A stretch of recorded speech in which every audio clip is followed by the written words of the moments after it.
Assalamualaikum warahmatullahi wabarakatuh. Salam Swastiastu, Namo Buddhaya, dan salam kebajikan bagi kita semua. Selamat pagi yang terhormat Ibu Nadia Fasa selaku dosen mengampu dari mata kuliah Metodologi Penelitian. Di sini saya Anissa Humaira dengan NPM 068 kelas B di program studi Teknik Industri Fakultas Teknik Universitas Singapura Bangsa Karawang akan mempresentasikan eee, presentasi ataupun penelitian yang akan mengganti dari ujian akhir semester di mata kuliah Metodologi Penelitian dengan judul Penerapan Metode IOKI untuk Peninjauan Persediaan Bahan Baku dan Meningkatkan Efisiensi Biaya dengan studi kasus pada UMKM Es Coklat Berkah.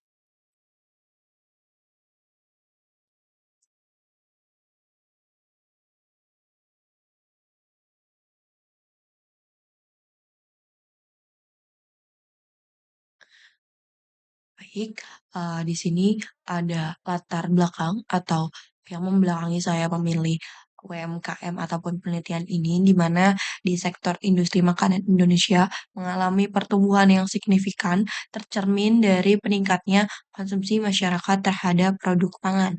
Dengan data-data yang menunjukkan rata-rata belanja makanan per kapita bulanan itu naik dari 603.236 perak pada 2020 menjadi 622.845 perak pada 2021. Dengan produk domestik bruto di PDB industri makanan dan minuman mencapai 775,1 triliun pada tahun 2021 dengan mengalami peningkatan sebesar 2,54%. Dan salah satu segmen yang berkembang pesat ialah pada industri minuman coklat yang kini dikonsumsi berbagai kalangan masyarakat. Dan kenapa saya memilih UMKM Es Coklat Berkah? Dikarenakan Es Coklat Berkah masih menggunakan metode pengelolaan persediaan secara konvensional, yaitu melakukan pembelian terus-menerus tanpa memperkirakan sesuai dengan kebutuhannya. Di sini ada beberapa rumusan masalah yang telah saya rumuskan.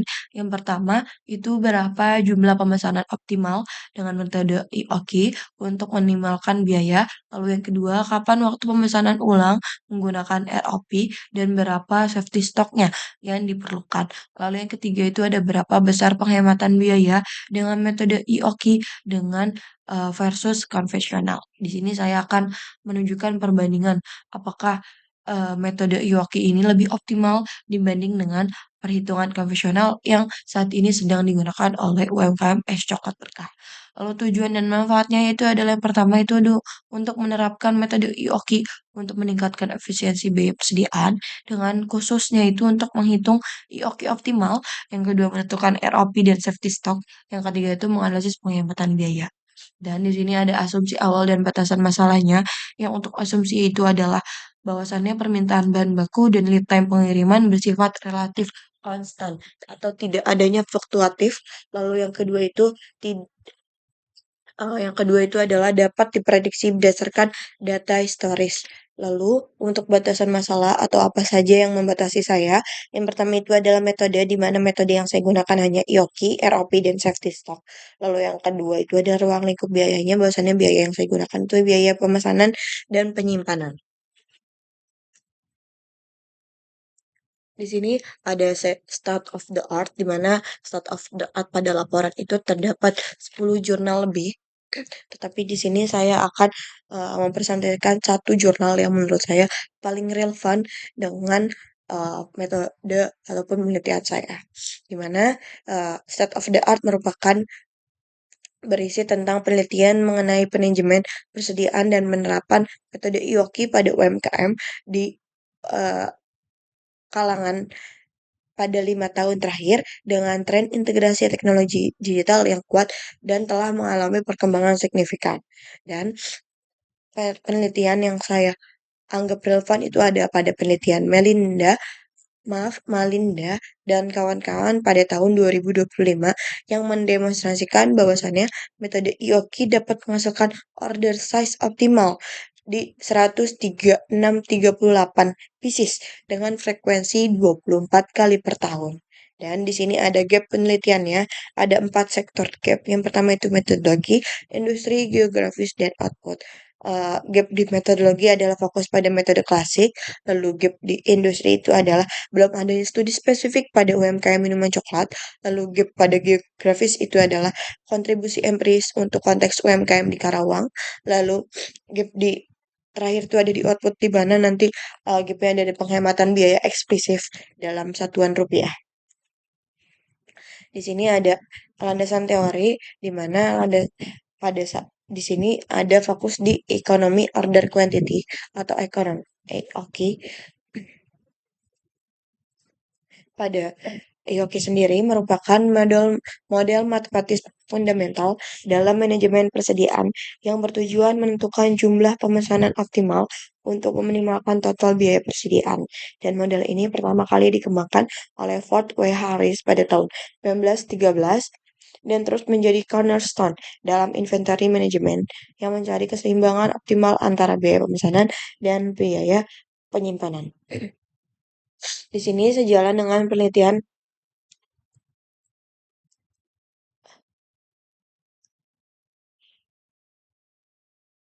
oleh Wardani dalam jurnal Sustainable yang dimana ini menjelaskan bahwasannya manajemen persediaan sangat penting bagi perusahaan untuk meminimalkan biaya yang tidak perlu dengan overstocking dan understocking barang, di mana penggunaan IOQ untuk meminimalkan total biaya merupakan keputusan kunci dalam manajemen persediaan, khususnya dalam mencapai rantai pasokan yang berkelanjutan. Nah, rumus IOQ ini tertera di mana IOQ sama dengan akar 2DS dibagi dengan H. Keterangannya, yaitu merupakan permintaan per tahun, S merupakan biaya pemesanan, dan H merupakan biaya penyimpanan. Untuk reorder point atau ERP, di mana merupakan titik pemesanan ulang yang menandakan waktu tempat untuk melakukan pemesanan kembali agar tidak terjadi stock out. Dan ini sejalan dengan penelitian dilakukan oleh Chen tahun 1998 dan didukung oleh penelitian Demarai Kermezi dan kawan-kawan di tahun 2024 dalam jurnal Sistem dan dengan menekankan bahwasannya penentuan ROP yang optimal sangat penting untuk kontinuitas operasional dan efektivitas biaya, terutama ketika dikombinasikan dengan strategi safety stock yang tepat. Dengan rumus ERP sama dengan D buka kurung D kali L tutup kurung ditambah SS dengan keterangan ROP sendiri merupakan titik pemesanan ulang per unit. D kecil itu merupakan permintaan per hari atau unit per hari. Besar itu merupakan lead time dengan satuan hari dan SS merupakan safety stock dengan satuan unit. Nah, safety stock sendiri merupakan persediaan pengamanan untuk mengantisipasi ketidakpastian permintaan atau keterlambatan pasokan. Dengan rumus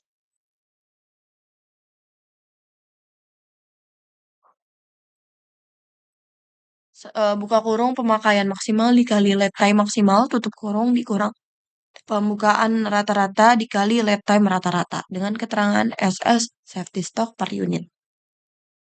Ini didukung oleh penelitian dari Afrizal dalam Scientific Journal of Informatics di mana menunjukkan hasil yang signifikan di mana implementasi strategi safety stock ini dengan integrasi Cummins dan Yoki dapat meningkatkan efisiensi operasional sebesar 21,38% dan mengurangi resiko stock out sebesar 16,10%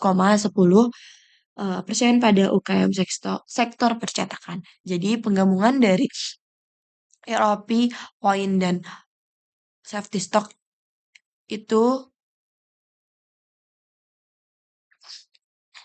sangat mencegah terjadinya stock out dalam sektor industri ataupun UMKM di sektor UMKM ataupun sektor percetakan. Di sini ada metodologi penelitian yang saya gunakan. Yang pertama itu adalah pengumpulan data, di mana nanti yang data yang dikumpulkan itu ada data primer dan data sekunder. Data primer itu yang diperoleh dari observasi dan wawancara semi struktur dengan menghasilkan proses untuk observasi. Data yang dihasilkan itu adalah proses pemesanan, penerimaan, dan penyimpanan, dan data yang disekan dari wawancara itu adalah informasi yang mendalam dari pemilik UMKM. Dan juga data sekunder.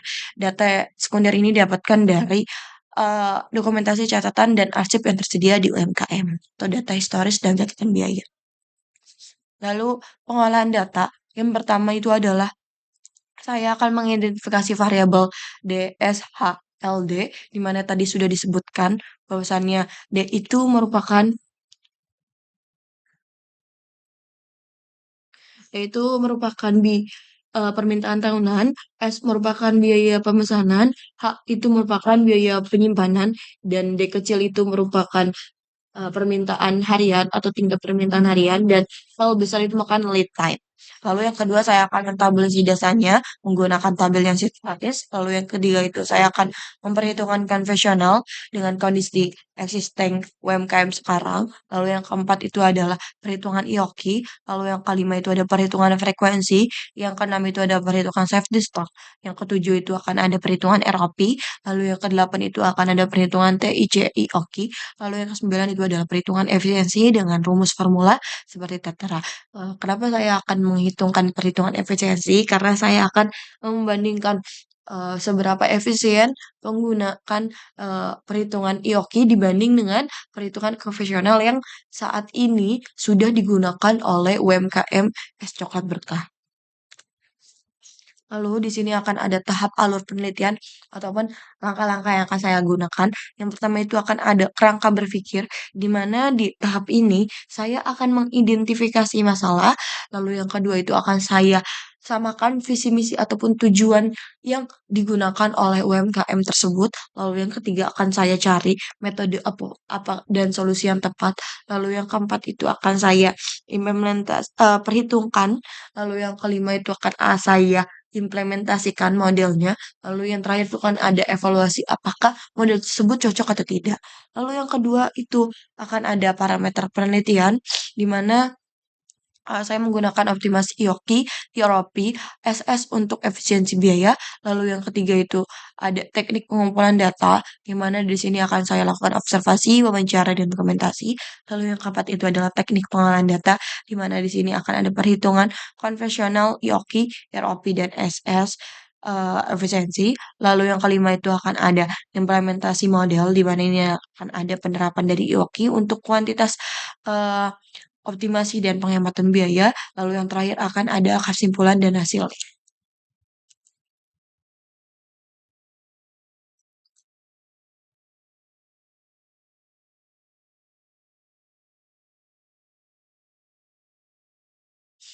Baik, sekian pemaparan presentasi untuk penelitian yang akan saya gunakan.